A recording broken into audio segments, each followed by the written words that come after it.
welcome everyone to Thursday here, April 16, 2026, to our Risk Management and Hazard Mitigation Collaboration Team, our April webinar here on, we have a wonderful panel of experts here from the state and federal government. And the Risk Management Hazard Mitigation Collaboration Team here at IRPIC is about securing and improving quality of life through research that promotes an understanding of disaster risk exposure, sensitivity to hazard, and adaptive capacity.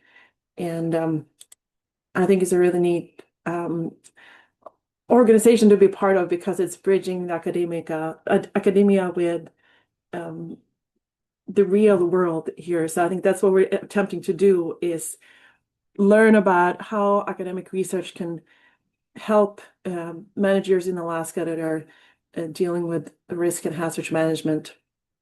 And what we'll do today here, we will hear from each one of our panelists give them about 5 minutes each and go around the room among the panelists, and then give them some opportunity to respond to each other after that, what they heard from their peers. And then I want to make sure we have about 15 minutes at the end to hear thoughts and comments from you here today and anyone in the room. And you are so very welcome to use the chat to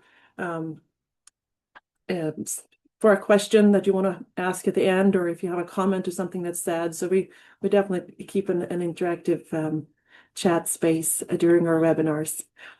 And what I'll do, I introduce our panelists as they appear here, and they might add some to it as well. So our main question today is, how can academic research projects help your agency's mission in managing geohazards in Alaska?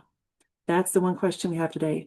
And we'll start off with Cheryl Cameron. She is the chief of the Geologic Hazard Section, the State of Alaska Division of Geological and Geophysical Surveys. Thank you, Cheryl. Thank you, Anna. I'm really excited to be here. I think when you first sent me the idea for this panel and the topic of question for a discussion, I really had to sit down for a minute because I was like, I don't think I've ever been asked before how research and academia could actually help our government sort of mission and processes. And so that was really an interesting way for my brain to try to flip things a little. And so I really appreciated it. And so and thank you to everyone who came here to think about this. I think one of the first things is that I represent a really tiny part of my own agency, State of Alaska, Department of Natural Resources, Division of Geological and Geophysical Surveys, Geologic Hazard Section, and just me. And so like my answer to things might be different than what other individual people might say from my agency or from other agencies. And when I think about, ways of help, we, in government come from a place where a lot of things are pretty different than academia, like our budget and our mission and our funding approaches and the publication timescale, a lot of cultural differences. And I think one of the best ways to really work on overcoming that is to collaborate and talk with us really, really early on things. It's a little bit of a stereotype that government is slow, but it comes from a reason. But I think the earlier that we can start talking and discussing on things, that we can build relationships with each other and between our various agencies and groups and collaborations, the better it goes. And we have some really great examples of success stories. And so that I think other members of the panel will talk about later. But I think really that's the key, is relationship building. And I am always happy to talk with and meet with people and learn about things that are going on and other questions people are asking, and all of that sort of good work and investigation.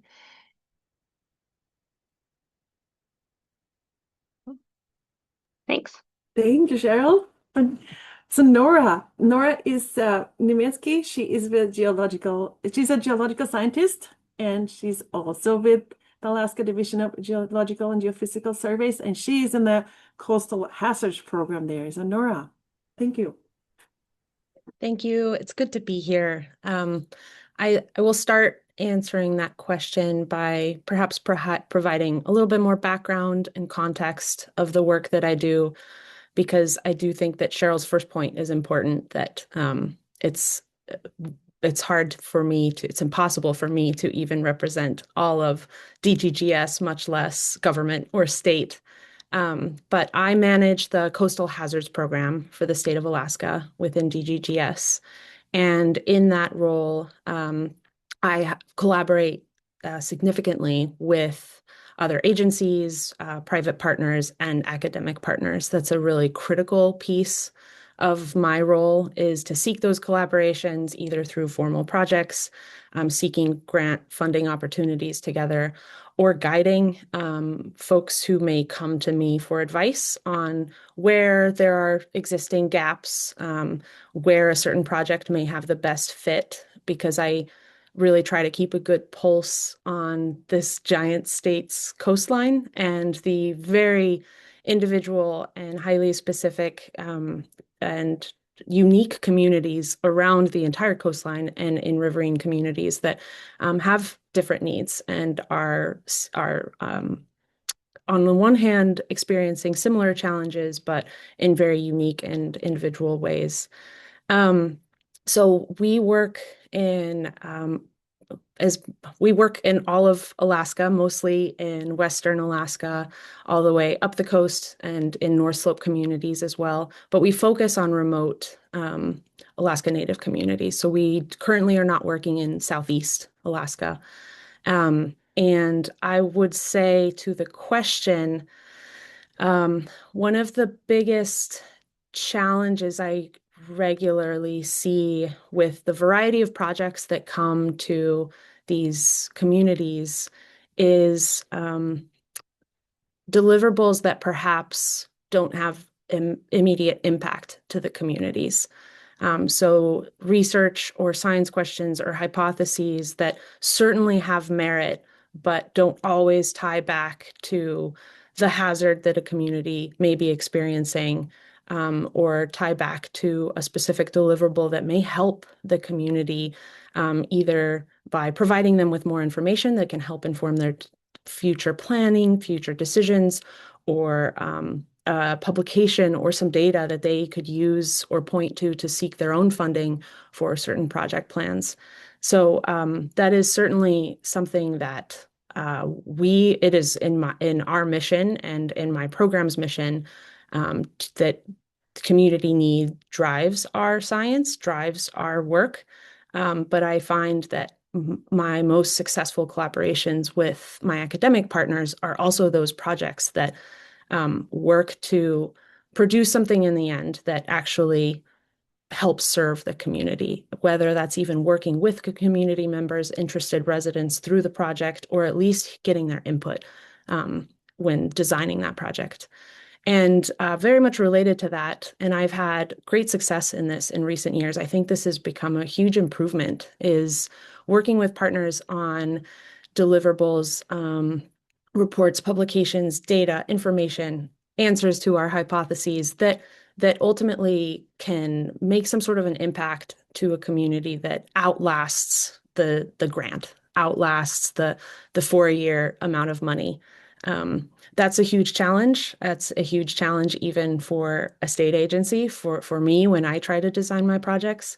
But I've been really pleased that recently I've had those conversations with academic partners and, of course, other agency partners like with NOAA, National Weather Service, USGS.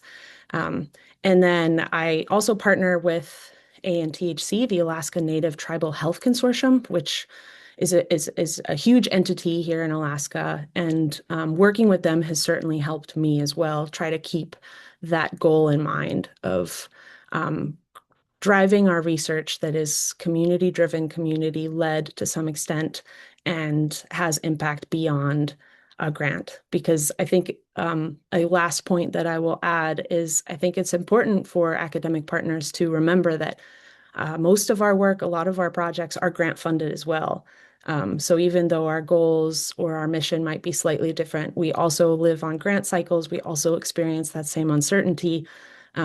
So that's also part of why these collaborations are so necessary, is to, instead of competing for the same grants, working together, but then trying to merge kind of the state agency and need it throughout Alaska, specifically in my realm in coastal hazards, with research and interesting science, where there's a lot of room for that too in the state too.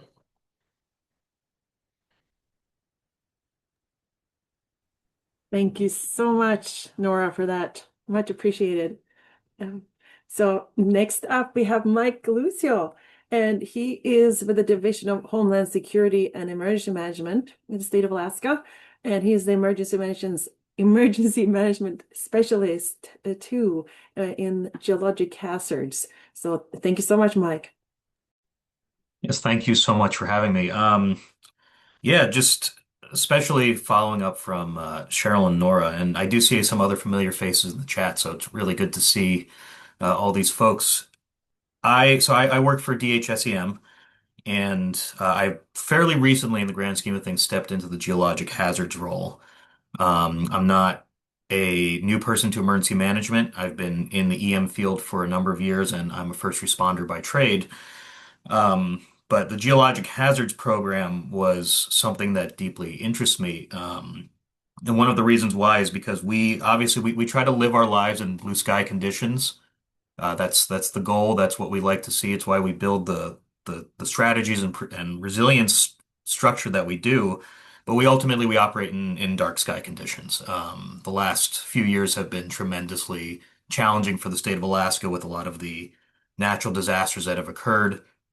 And one of the big things with the Geologic Hazards program that I oversee, we oversee a couple of grants through the federal government. One is the National Tsunami Hazard Mitigation Program, NTHMP, and the other is the National Earthquake Hazard Reduction Program, NEHRP. And part of the biggest part of that is it is bridging that cooperation between academia and emergency management. And the reality is not all the time that do the two talk to each other efficiently.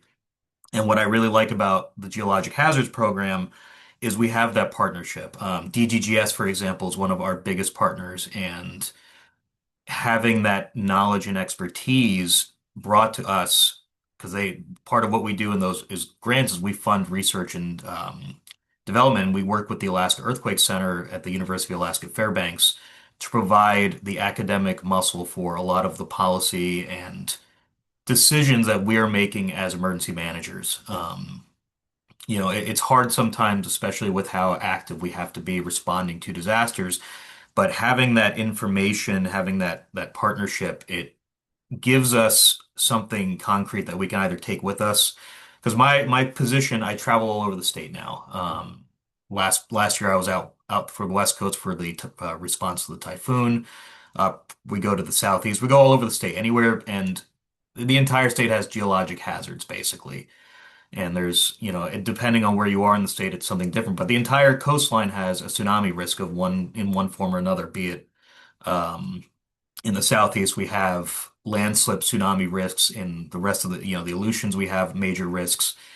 The research that we get and the projects that we are provided with allow us to make more informed decisions to the community. My goal is resiliency, and it's to make Alaska the most robust state for these kind of responses, and to have a community that understands the risk. And my job, especially because I'm not a scientist, and sometimes I feel like I'm standing amongst all these titans and giants who have tremendous amounts of educational background.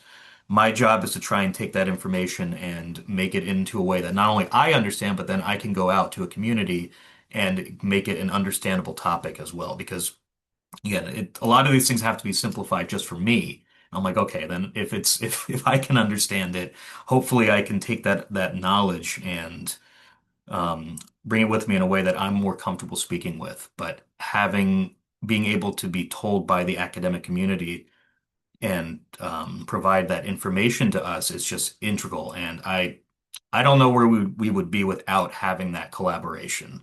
it's so important, and we're truly blessed and fortunate in Alaska to have that level of cooperation. So I'm very I think that kind of covers the question, but it's always going to be a thing that we're always working towards together and building a stronger Alaska. So I'm always here for it, and I'm just truly humbled that I get to meet all these incredible folks and get that information and be able to take it with me.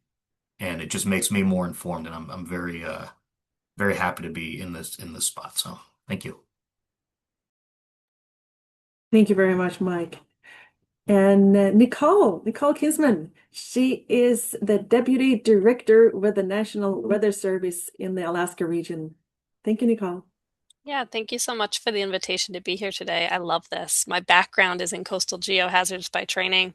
And at the Weather Service, we obviously work with that intersection of so many different multi-hazards. Mike, you know this very well, I'm sure.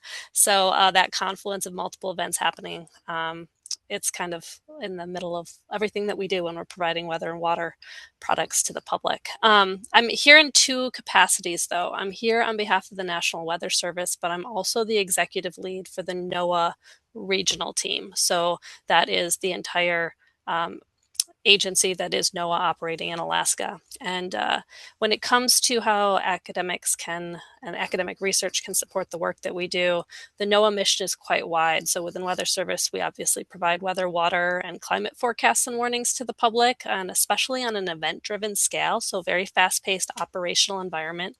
But we also have our National Marine Fisheries Service that manages ocean and resources and habitat, and we have the National Ocean Service that focuses on coastal and ocean resource management, which folds in lots of things like coastal hazard assessments. And then NESDIS, our National Environmental Satellite Data and Information Service, drives a lot of requirements for environmental satellites and data management and satellite product development. And so working with the academic community in that remote sensing environment is a really great opportunity for us to learn from you all as well. So that's a lot. So the first thing I wanted to give you all was a gift here on how to connect with NOAA if you're interested in getting a letter of support or figuring out who the right point of contact is. And I really appreciate you hosting this webinar because the time is ripe for this. I feel like a lot of us are rebuilding our networks, particularly with our federal partners, as there's been a lot of turnover in the federal workforce here in Alaska and beyond. And so I'm going to put a name in the chat. Becca Derricks is our current acting Alaska NOAA Regional Team Coordinator. So you can think of her like your traffic cop to get to the right person in the agency if you have an academic research project and you want to figure out who the current point of contact is within NOAA. She's going to point you to the right direction or get you in touch with someone who can get you in touch with the right people, whether that be looking for some sort of letter of support, interest in how a project can tie into an operational product at our agency, or if you just want to bounce some ideas off or get involved in some of our pre-event kickoff activities. So if I sort of shift here and talk a little bit more about the National Weather Service, there are so many ways that we benefit from the academic community. One of the things I've seen recently be really successful, and it's been a lesson learned from some of our post-event analyses, is when we bring subject matter experts in the state together with our forecasters in the National Weather Service ahead of various seasons. So whether that be ahead of glacial lake outburst floods or ahead of coastal flooding season, bringing those subject matter experts together so that our forecasters, who often are coming here to Alaska from outside of the state or have been working on projects in tandem with people at various local geographies, can sort of get together, look at the latest science, and make sure they're incorporating all that information into the decision support services they're providing to the public during real-time events. So that's a really fantastic thing. And one of the questions I often get was, well, who do I talk to if I'm doing location-based science and I want to connect with someone at the National Weather Service? And so just to read you in on our structure, all of our operational offices, whether that be like our aviation unit that works with volcanic ash, or our sea ice desk that's located in Anchorage, or our river forecast center that focuses on hydro hydro and river flooding in Alaska, or our forecast offices themselves, they all have management positions in them that are linked into working with partners and with scientists. So we have a science operations officer whose job it is to connect with the latest science that can inform place-based decision support services for Alaskans. The offices also have a warning coordination meteorologist, which is kind of like the partnership development person, and then a meteorologist in charge. So in every single one of our operational offices, we have staff that are there and can connect with you and talk to you about how we could benefit from your work or how it could be actionable in some of the products that we utilize in the Weather Service. And that's a really great way to connect if you have a place-based project. Then within the region, we also have folks that are working on national teams to incorporate the very best science to inform decision-making and federal tools and support in the Arctic and beyond. So I want to circle back up at the end of my little spiel here to just say, if you want to figure out who those people are, Becca Derricks is a really great contact. And our Alaska regional team really is a nexus of interconnectivity to make sure that we can stay in contact with the latest research that's out there, connect people, and do all the really great brainstorming that can lead to really magical products. And I say that because I have worked in geohazards now in Alaska for longer than I care to admit. I know many of you on the call here, and I have seen how when we invest time in these relationships and we talk about how we can collect data or put out publications or improve products in incremental ways that incorporates the best available science, that we can save lives. I've seen it over the course of my career, and I'm incredibly proud of this community. And I just love that we work so closely together and that we are constantly striving to improve products. So thank you for having me here today. Wow. Thank you for those very powerful, inspiring words, Nicole. Much grateful for you being here today. And thank you so much. And next up, we got Michelle and Dennis here too. And Michelle Coombs, she is with the U.S. Geological Survey, and she's a supervisory research geologist at the Alaska Volcano Observatory at the Volcano Science Center at USGS. Michelle.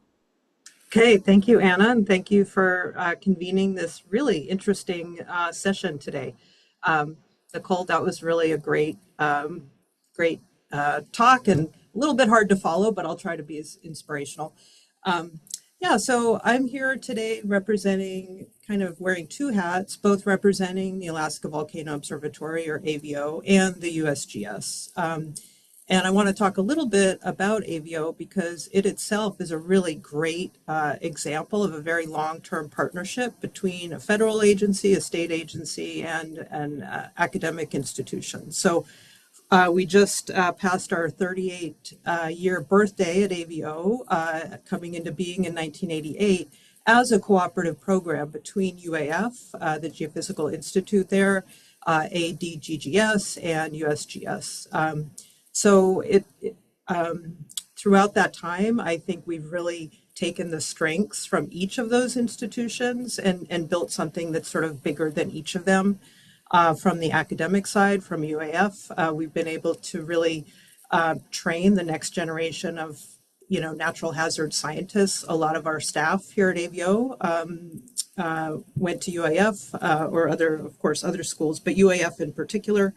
And also we use that academic part of the partnership to really develop new tools and bring in a really robust research program. And we can take tools that are developed and then transition them to operational work, a little bit like what Nicole was talking about. At AVO, we really have three parts to our mission. The first is to assess potential volcanic hazards throughout the state. We also have a really robust monitoring program to track real-time activity with monitoring stations throughout the volcanically active part of the state, as well as other techniques like remote sensing. And then the third part of our mission is to really communicate to the public, first responders, other stakeholders about volcanic unrest and activity. So we kind of we do all of those activities all of the time, everywhere from the blue sky time where we're able to do those background hazard assessment type investigations And because of the vast number of volcanoes and how they're spread across the state, there are really a lot of gaps in our knowledge in volcanic and eruptive histories and hazards at those volcanoes. So one way that academic scientists can really help is to just work together to understand where those knowledge gaps are and to try to fill them, both with our colleagues here in Alaska, but outside of Alaska as well. We had a workshop funded by NSF here last May that brought scientists from all over the US to kind of understand where those gaps are, what are the big science questions. So those kinds of activities can be really, really powerful to bring us all together to just work to fill those gaps. On the monitoring side too, that's a place where we've had a lot of success stories over the years, where academic groups are interested in adding to our monitoring network or augmenting it in certain ways, maybe with more novel or innovative techniques to, again, see if they can be translated into more operational use as time goes on. So we've had the Plate Boundary Observatory enabled us to add GNSS to our monitoring network. We've had gas instruments that are added. So really, kind of having those groups come in and work with us has been really, really great. As Cheryl and others have pointed out, the missions are a little bit different. Our mission is to provide that monitoring backbone and track activity, whereas the academic mission may be to test a hypothesis or, again, test a novel type of instrumentation. But with kind of early and frequent communication and kind of feeling out how that collaboration can work, we've had a number of really successful examples of that. Let's see. The other thing I just wanted to touch on, as many of the places we all work in Alaska are really remote. And so, in the federal government, we have limited resources. We have way more volcanoes than we can adequately monitor and study. And so, as we all know, it can be expensive to work here. Resources are really precious. Our field seasons are very short. So those kind of partnerships where academics or other groups come in, we often work really hard to share resources, to truly work together to maximize, the resources that different groups can bring. Again, I don't think we can emphasize too often to start those communications early. And not, we need that in our field planning because of the long run up to our field seasons, but also just in our funding cycles in the federal and state government. So engage early. We're always open to those kinds of collaborations. I guess the final thing I just wanted to touch on was more wearing my USGS hat. USGS, I've talked a lot about our volcano monitoring and assessment mission, but we're also research scientists.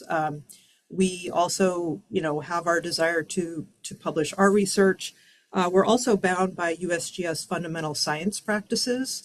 And so the way we go about publishing our research can look a little bit different than those coming from an academic setting. We're a bureaucracy. We have hoops that we jump through. I do think that I'm a big supporter of this thing that we call fundamental science practices in the USGS or FSP.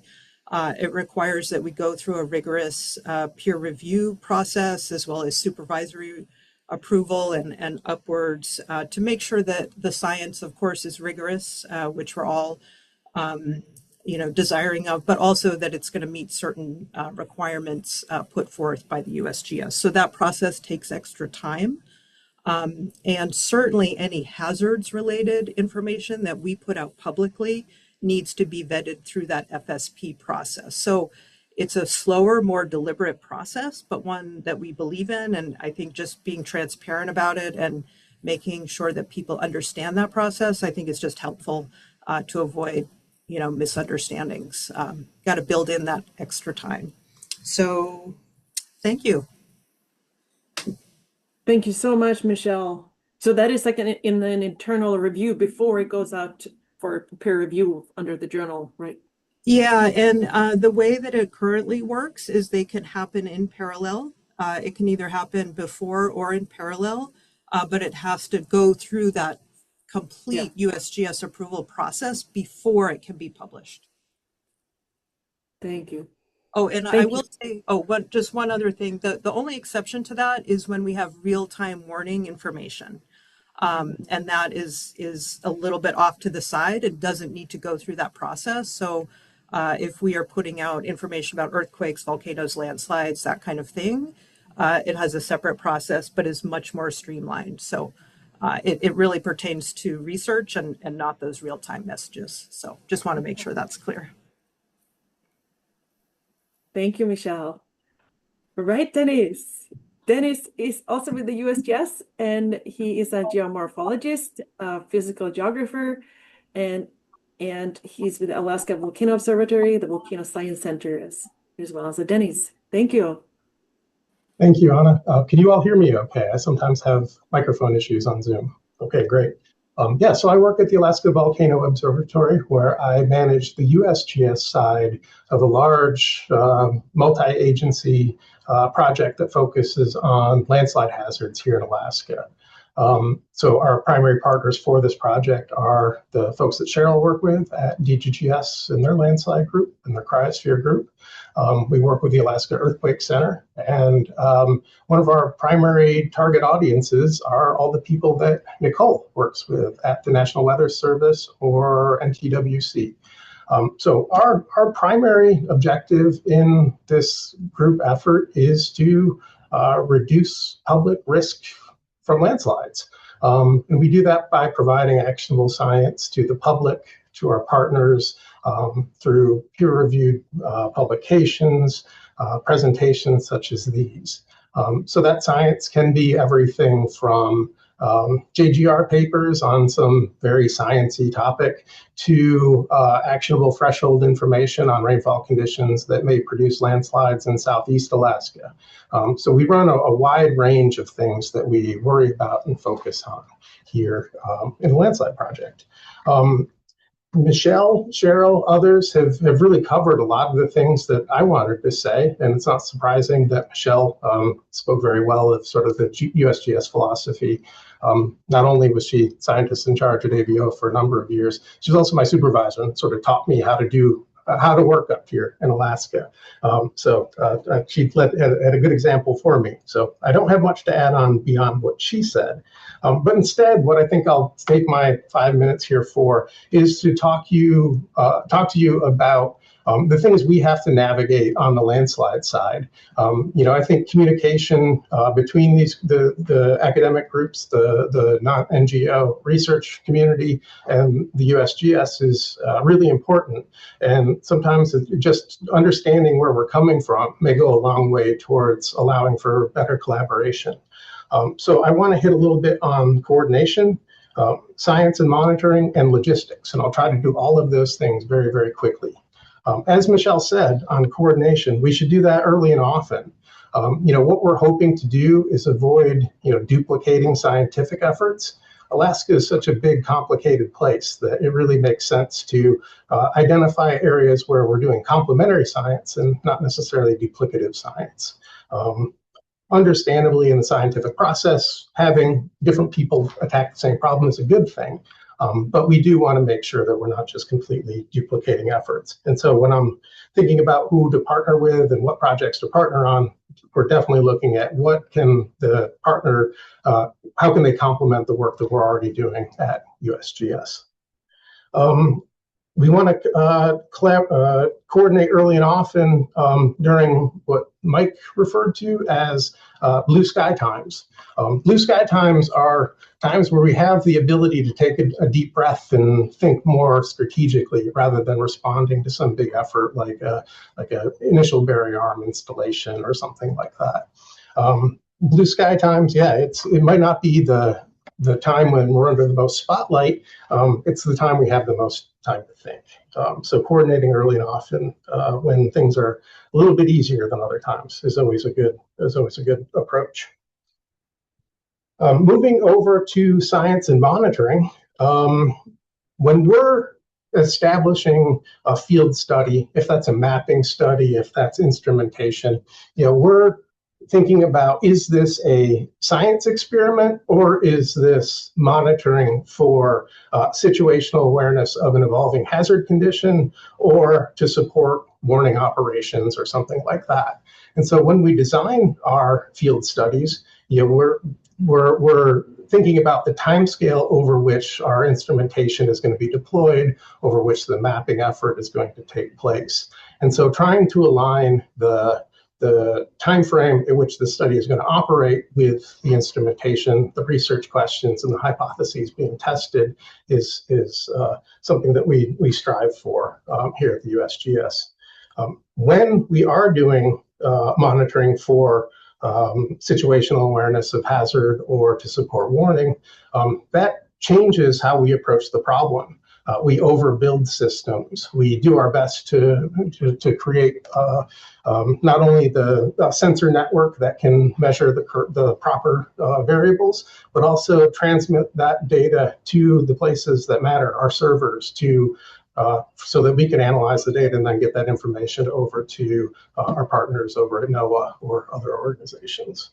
So aligning the monitoring or field approach with the scale of the time frame that you hope to achieve is always a good strategy when working with us here at USGS. And then finally, logistics. Alaska is a tough place to work. I mean, so many of you have worked up here and experienced that firsthand. And so, we are always going to be prioritizing safety. Safety, we have a number of mechanisms that we use to decrease the risk for our field staff, but all of those things we do involve a lot of planning and a lot of time. So if we're thinking about collaborating on logistics, again, we want to do that early and often, just so you understand what our processes are for getting our partners into helicopters or on boats or out in the field with us. We also have to be flexible when we're doing our field operations. A lot of times we're trying to juggle the needs at USGS, at the state, and our academic partners. And we're going to prioritize the monitoring that supports the situational awareness and warning operations. And so that makes it tricky trying to navigate the execution of a scientific hypothesis sometimes, where that work might be delayed because we had to deal with weather, because we had to deal with helicopter issues, those types of things. And so, we have a very limited amount of time to get out and do the work that we have to do. And just being clear on our end about what our priorities are as we partner with others is really important for us. So again, collaborating, communicating early and often, just so you're aware of what it is that we're hoping to accomplish during our different field season objectives is always a good place to start. And I think with that, I've taken up more than my 5 minutes, and we can maybe have some open discussion. Thank you very much, Staley. Appreciate it. So I want to see if any of you panelists want to respond to what you heard from your colleagues in the emergency management space. And so, yeah, I want to make sure we have a couple of minutes for that and then open up for everyone to chime in. Right. Right. I see smiles and thumbs up, so let's jump to the next then. Yeah. So you who are here with us here today, tuning in, listening, let's see if you have any questions for the panelists, or if you have some thoughts and comments that came up, or you have some experiences that you want to share in your work related to this. So yeah, feel free to put your hand up, your physical hand up, or your digital hand, or go for it, Judy. Thank you. Hi, everyone. I am so excited to be here again. I was looking back in my calendar, and I met Anna on October 1st, 2024, when the Denali Commission report came out on risk. A few of you might have been on that webinar, and that led to an amazing collaboration. And can I share my screen and show a result of this? So by way of introduction, if we haven't met, I'm a senior fellow with the Arctic Institute. I work full-time for the U.S. Coast Guard, but I'm not here on behalf of the Coast Guard. I'm here in my outside capacity. And as I was talking to Anna and meeting her, I was working on a chapter for a book that will be published later this summer, analyzing polycrisis. And I decided to use Newtok, Alaska, as a case study. And I've developed an analytic framework on how to analyze multiple crises interacting and to model how the stresses and triggering events are creating feedback loops to help you understand how to prioritize risk and resources and so on. So I'm very much interested in connecting the science that so many of you do with communicating and informing decision-making, especially at the level of governance where people can decide on whether to say yes or no, or they can decide on approving a grant, or to allocate military forces, or FEMA, or state resources. So Anna was kind enough to introduce me to someone. I'm going to share my screen if I have permission to do this. Okay, so if you can you see my screen now?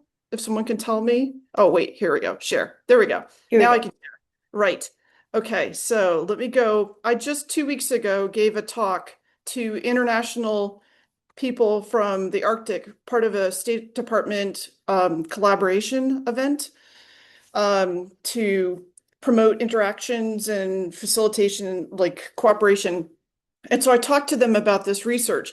This is an example of a product that was created based on what you all are doing. And so what it does is it uses ArcGIS, and it took imagery of Newtok and then took several of the products from the Denali Commission and other things from all your organizations. I love it. Thank you guys for what you're doing. And we overlaid it in order to show in one picture. I have now given 7 talks around the globe in the past year and will be publishing, but I'm telling people like what's going on and able to show how with these different markers of how the river has eroded based on some dramatic storms, but also just the coastal erosion and the way the flows are going. Again, you all taught me about this. This is not my area. I'm an attorney. I am an international scholar on, right? So, but then to predict based on the Denali Commission reports of where it would go. And when you see where the village of Newtok was located and where the runway is and where the sewer and wastewater, you can see it was an existential crisis for this village. So that's just, I'm not going to show the other because we're recording this. The other research hasn't been published yet, but what I'm going to stop the share here. But what I'll say is I've also worked a little bit and hope to work with somebody. I'm at Johns Hopkins now at SAIS working on a Doctor of International Affairs. My project will be on Arctic security and governance. I'm still fine-tuning what this will be. But what I want to do is also find ways to leverage the natural science research with some of the theory that goes on how we make decisions at multiple levels, regionally, state, local, and so on. And so what you're doing is so important. And Anna and I had just a tremendous conversation about how somehow we have to find people like myself who's plugged into other audiences. And then I appreciate that you all are making yourselves available to like answer questions.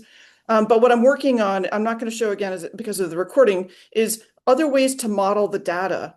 And I've had a conversation yesterday, and I'm probably going to be connected with the data science people at Johns Hopkins, like at the main campus or the applied labs, to figure out other ways to visualize risk. How do you do that in a way that's informed and can be perhaps predictive a little bit? And Dennis, loved your comment, blue sky time. I didn't know about that. I'm going to work it somehow into my dissertation or talks, and maybe we can talk offline so you can tell me more about how that's used so that if I am talking to an emergency management group, they won't think I'm foolish. Like I want to use language that connects with people and use it appropriately in the right setting. So I'll pause there, but just say thank you. Appreciate these continued discussions and the ability to be here. Thank you so much, Judy. What a treat to get an update. What came on? Would you mind putting in a link to the book where your writings are in? Yeah, Or it's going through final galley review with the editors. Mine is just one chapter. It's going to be called Crisis in Our Time, and it's looking at the Arctic region. And so there's like a chapter on the oil spill off of California from the 70s and some events in other places and implications. So I'll definitely share it in our what do we call it? Like the I don't know. I'll find a way to do it. I know we have ways to post information in the ARPC website. Perfect. Thank you so much. I see Hig, you have a comment. Do you want to speak up, Hig? Sure, yeah. I was just wondering for the panelists, like if there was any specific, like if you had a social science researcher who could like tackle one of the things that is, a challenges in your operation. Like I feel like often we get really focused on the physical sciences, and which is where I am. But that there are, I don't know, when I feel like I see agencies and stuff struggle with a certain situation, there's probably a social science question you could be asking that underlies that. So anyway, I wonder what you guys have thought about as far as really opportunities for improved social science or, expanded social science results to inform your work.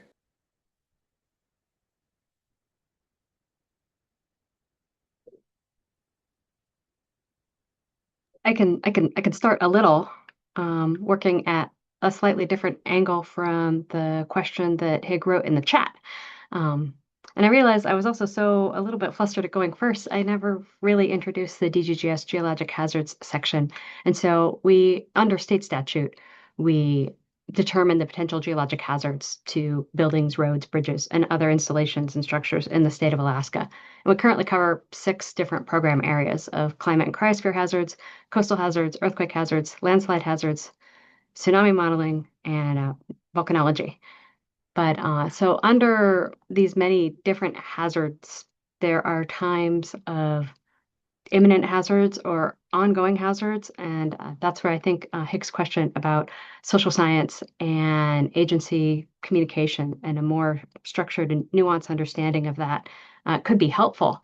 And when I think about this, one of, I think, the main ways that academics and researchers can help government, especially when these sort of imminent and looming and ongoing, like big scary things are happening, is to help in communicating situational awareness and hazards to people, but help by making sure that we, as like the entire community of government and academics together, are speaking with one voice, and that if you are messaging about something, that your message points back to whatever authority is responsible for monitoring that situation or for putting out authoritative messages. And so that we can really, leverage one voice for talking about things, and that if you've got questions or concerns, to bring them up privately to the responsible agency first, give us a time to respond.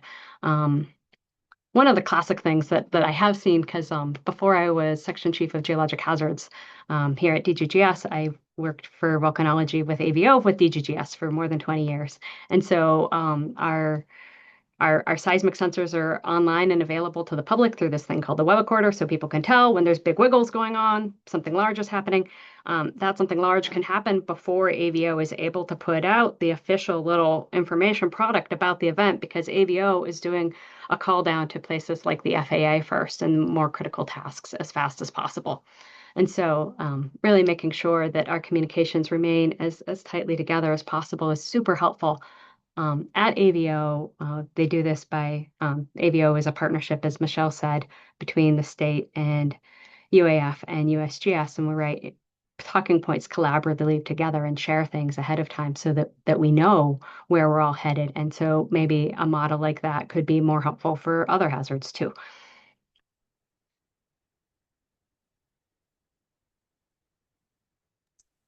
I can Thank you so speak much. to the question about the social science gaps really briefly from the Weather Service perspective.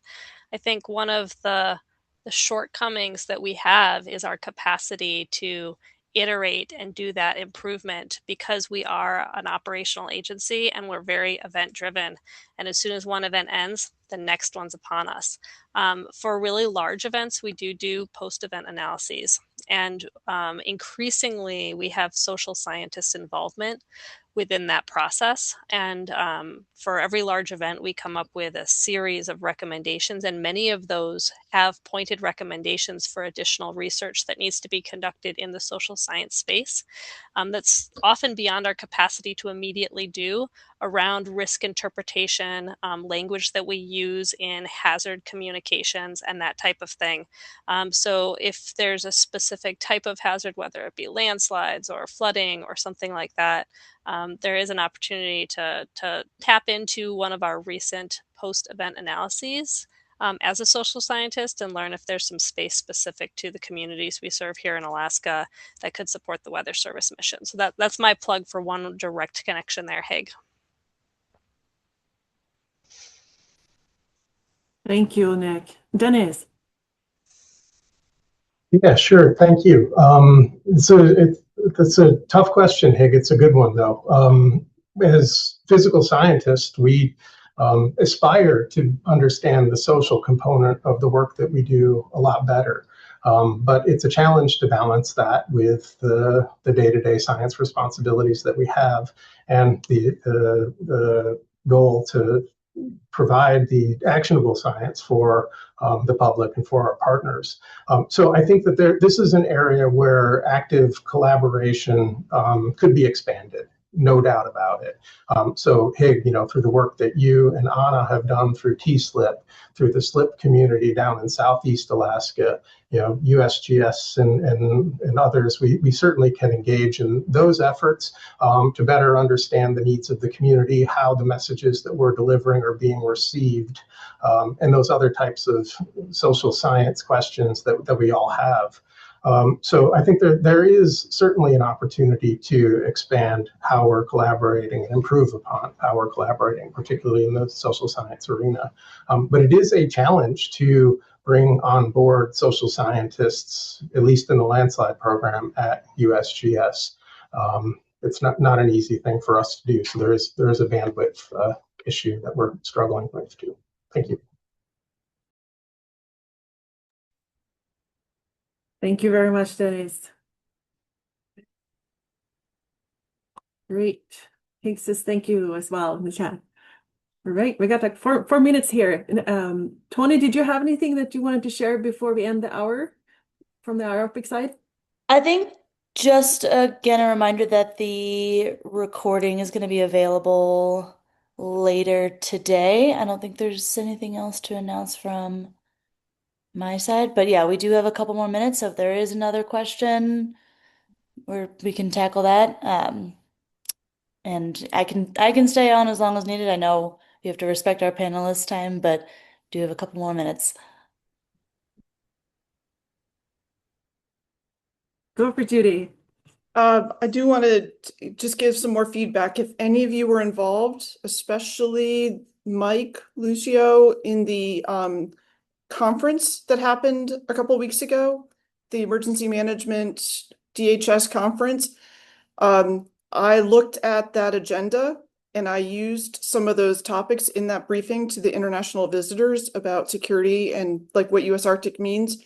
I was really not impressed. I found the topics to be very, like some of the topics were unexpected, like dialysis. I mean, it makes sense, but I don't think we realize while dialysis during any emergency anywhere in the world is a challenge, there's unique challenges in the Arctic and in Alaska or in a place that has no highways and the way our logistics and so I think continuing to do things like that are really helpful. I'm watching, I'm reading, I'm paying attention, trying to use whatever I can. So just wanted to give that feedback. Yeah, thank you. I'll pass that along. And also, as part of our mission, I know we only got like a minute left here, but in addition to the emergency management conference that the division puts on every year, and that's run through Michelle Torres, who runs our outreach. We also put on what's called rural resilience workshops. We go all over the state. The next one we're anticipating to be in Nome. Last year we had two in Bethel, and actually one occurred fairly close to when the remnants of Typhoon Halong hit. But also, I host a tsunami operations workshop, and it goes around the state as well. This year in June, we'll be in Unalaska. We'll have 11 other communities present. I'll have a lot of familiar faces speaker-wise, but we that's one of those segues where we bring both academia, science, and emergency management into one room basically, and we have presentations from everyone, so that helps us kind of continue that. And yeah, there's always something unexpected. I am always like, I get some really awesome suggestions and presentations that go along with it. An AVO is going to be there, DGGS is going to be there, UAF is going to be there, Coast Guard, APIA, amongst others. So yeah, we really appreciate the feedback, and we're always looking for those outside of the normal lane, think out of the box things. And yeah, it goes back to what I said early on about the blue sky thing. That's when we can talk about it. So when the dark skies do come, we are much better for it. So thank you. Thank you, Mike. And thank you, Cheryl. And thank you, Nora. And thank you, Nicole. And thank you, Michelle. And thank you, Dennis. Much appreciate your time here today, and much grateful to hear these thoughts and ideas and the opportunities, the pathways to connect. And happy lunchtime to everyone. And thank you.